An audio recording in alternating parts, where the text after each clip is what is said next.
Hey guys, this is Derek and you're watching Bookmark. Roll the... Oh right, I don't have an intro. Today we're doing the not so long awaited review of The Novice by Taran Matharu. This is a book that I had no idea was hyped in the book community. I literally saw the guy wielding a little flare ball and a khopesh on the front. I said I had to have this book. Mind you, I also got it in paperback and I've since switched to hardback.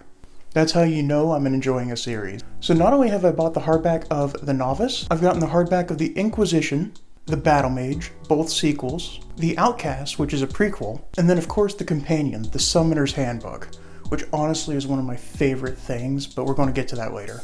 So this video is only centering around The Novice.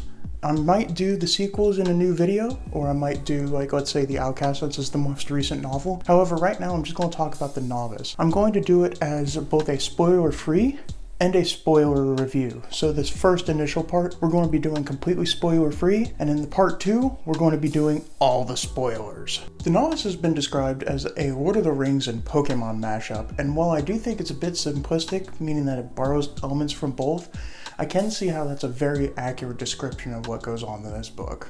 The story follows Fletcher, who is a blacksmith's apprentice living in the small mountain village of Pelt. We see a day in his life, him hunting a deer, and eventually going home, of course getting berated by the local town bully, of course. I mean, what town doesn't even have a local bully? During a local craft meeting, when merchants come into town, he spies an old soldier telling tales and selling various trinkets, among them an old book and a worn-out scroll. After meeting and getting to know the soldier, Fletcher becomes incredibly interested. You see, the man just tells the story of a summoner, a person who can summon and control and fight with demons.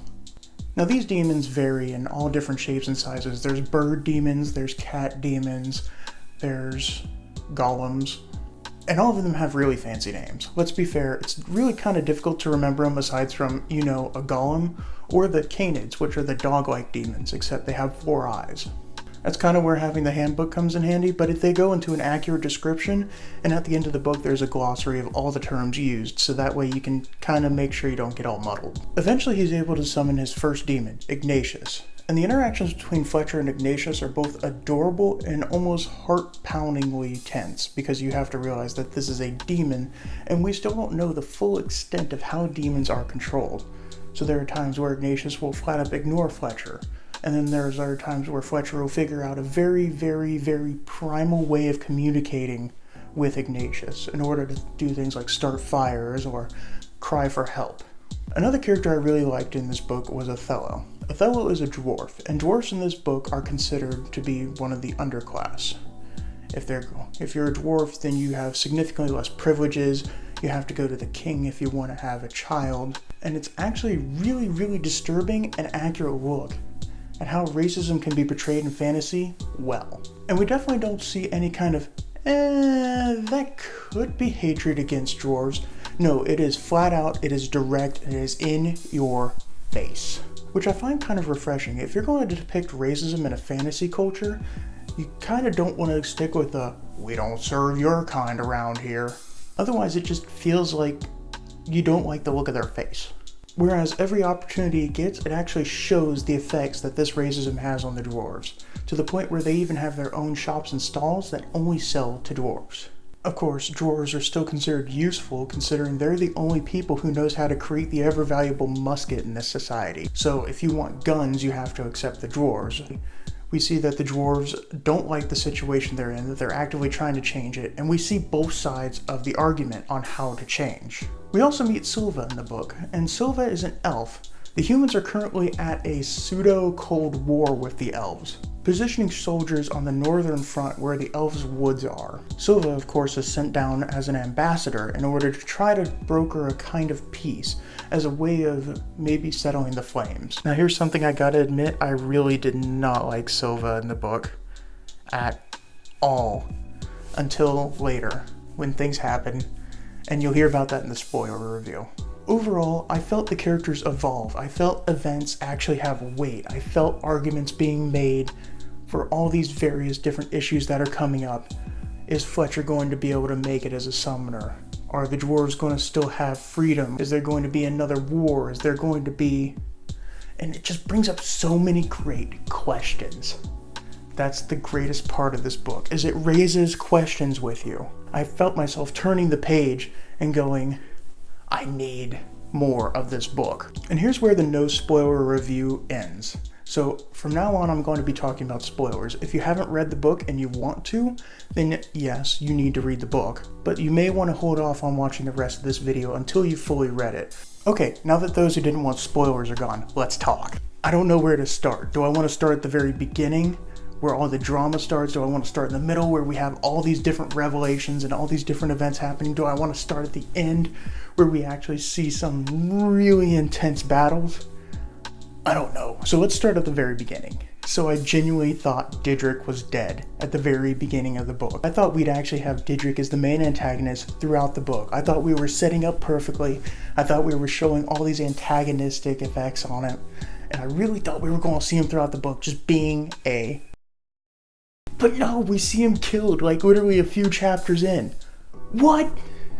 You can't kill off my villain like that. So we meet Arcturus and get spirited away over to Vulcan's academy. And let me just say, this academy felt like a castle. I mean, it actually felt like their steps had weight.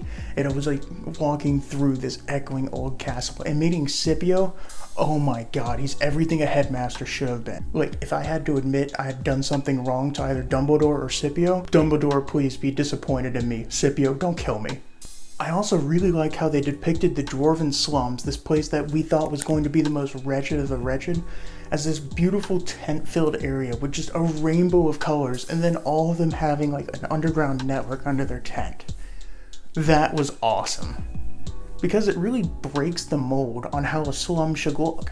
They make the best with what they have, and they try to keep out of trouble except for a select few. Silva in this book, oh my god, Silva. And she has her reasons.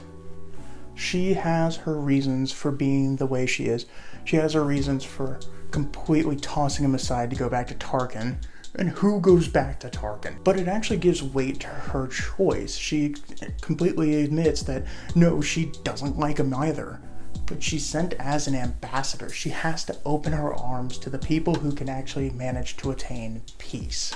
And you know, that's kind of a pretty heavy topic. I mean, you have to quite literally play both the ambassador and the friend. And it's something she tries to do, and it almost tears her apart.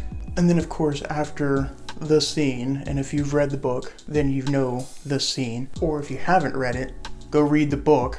Then I genuinely thought she was going to die. And I kind of felt a little bad about it. But at the same time, I already think she's a secondary antagonist. I can't even remember the name of Tarkin's sister. I know she had like some really weighty role in the book, but at the same time, she just was not as memorable as Tarkin was. So Silva, after going all through that, pretty much just goes, "Hi, I know these guys ditched me and all, but I gotta go broker peace." And Fletcher is, "What?" Which admittedly was my response too. After having to think it over just like Fletcher did in the novel, I realized that Sylvia was torn between these two positions of wanting to be the friend of the person who literally saved her, or committing to her roles as an ambassador, as this elf that's supposed to broker peace that can stop a cold war that's been happening for years. And finally that ending. Oh my god, why that ending? You can't do that to me, Taran. You can't leave me hanging off a cliff, holding on for dear life. You just can't do that. Did it make me immediately pick up the second novel?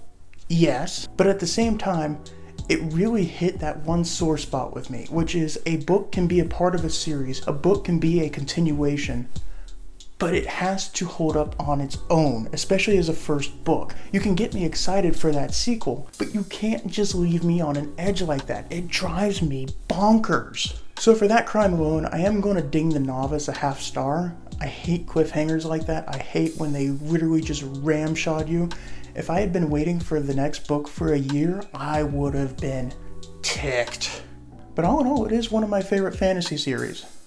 And I say that having read all three in one smooth session. The Novice serves as an excellent starting point and an excellent way to jump into this world. You're learning right along with Fletcher because he knows only the stories.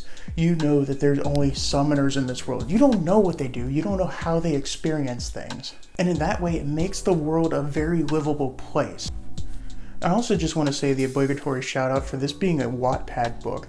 It started on Wattpad of all places. I believe the original posting was of The Origin, which is the Outcast's original piece, and then he went on to write the series. But seriously, kudos for breaking out like that. So yes, my final score for The Novice is going to be 4.5 stars. I definitely think you should pick it up. You can pick up the whole series pretty cheaply right now since they're going for a little less than cover price. The normal paperback I believe sells for $10, give or take, whereas the hardcover used to sell for $18.99. But I do believe that you can get copies for it a little less than $10 right now in very good condition, but it's worth it. I hope you enjoyed the review today. If you follow me on Instagram, you know that I've actually been working on a mystery unboxing. I found these huge boxes at my library for $2 a piece, so we're going to dig through them and see what we can find. I'm only opening one in that video. However, I'm going to save the other two for a future occasion, so that way we can do more of those mystery box unboxings. In addition to the mystery library unboxing, I'm also going to be doing a review of Railhead. Station Zero's gorgeous US cover comes out this February 1st, and I'm going to be one of the first in line to get one. I absolutely love these editions over the UK editions. I used to have the UK editions. The story is incredible, and I definitely recommend you pick them up. That's really all the time we have today. However, I do want to ask, what did you think of the video? Did you read The Novice? What did you think of the book? Did you think there's anything I could do better in this video? I'm really trying to get the hang of this whole YouTube thing, and so this is going to be my first of hopefully many reviews coming out. But in the meantime, you can finally turn that page because you've been bookmarked. See you next video, guys.